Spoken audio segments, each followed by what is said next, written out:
Naitakarkan sin pushiyan. She's a kanara, she's a shirkamam. Tangram gunera la shi panunglir. Temayam gunera naya in yakam. I like the Northeast a lot.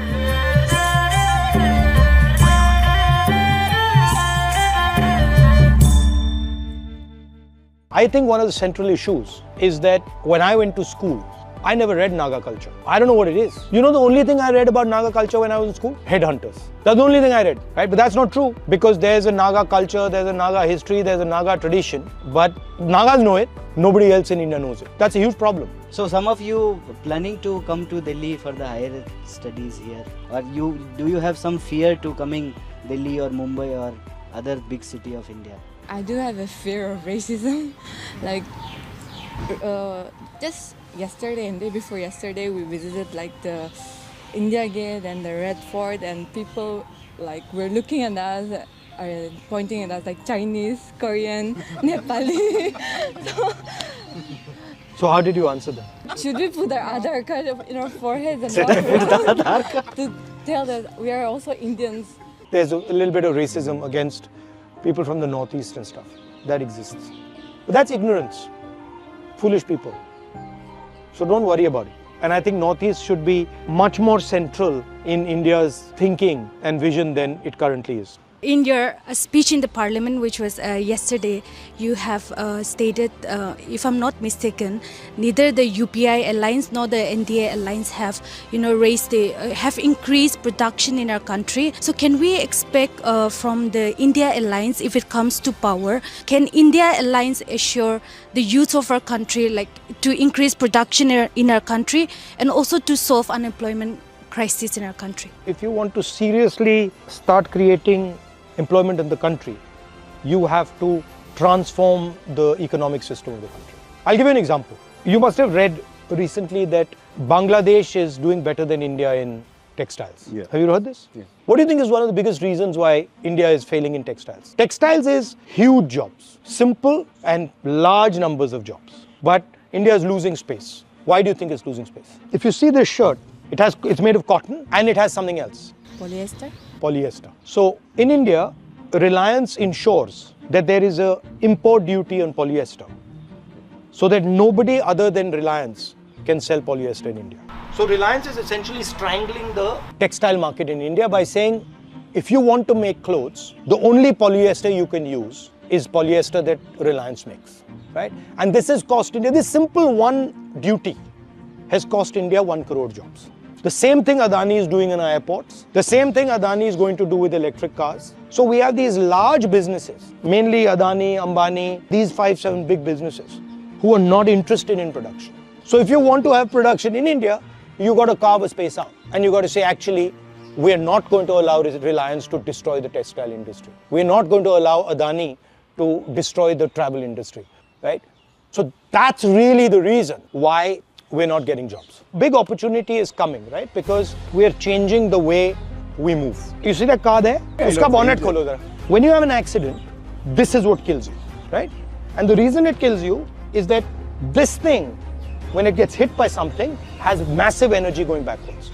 So the entire car is designed to hold this engine in place and to stop the engine from flying into you and killing you. Yeah.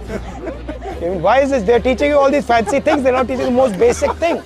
There is an explosion taking place inside this engine every time you start it. Oh. Right? So if you start it, start karo. This. Now this is sounding not very loud, but actually this is a 4-cylinder engine, there are 4 cylinders, there's explosions taking place in this.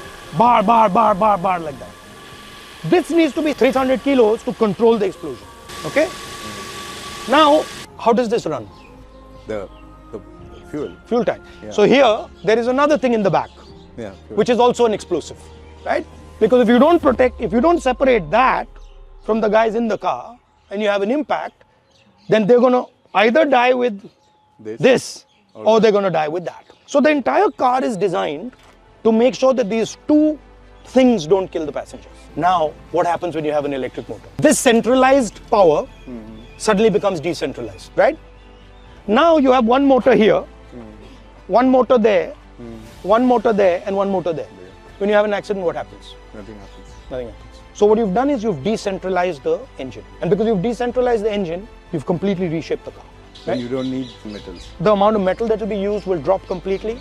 The structure will completely change. If you've noticed an electric car, there's no protection in the middle.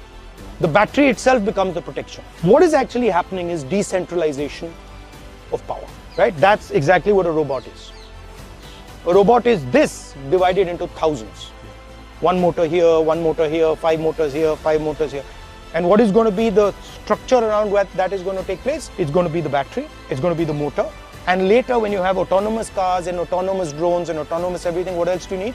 You use your eyes to guide the car. Yeah. Now the car is going to develop eyes, which is autonomous driving. So what is happening is they're taking away control from you and giving control to this. So these are the technologies that now are going to become critical. That's what my speech was about. Yeah. So then the question is, okay, where does India fit into all this? That now we're going to move differently, right?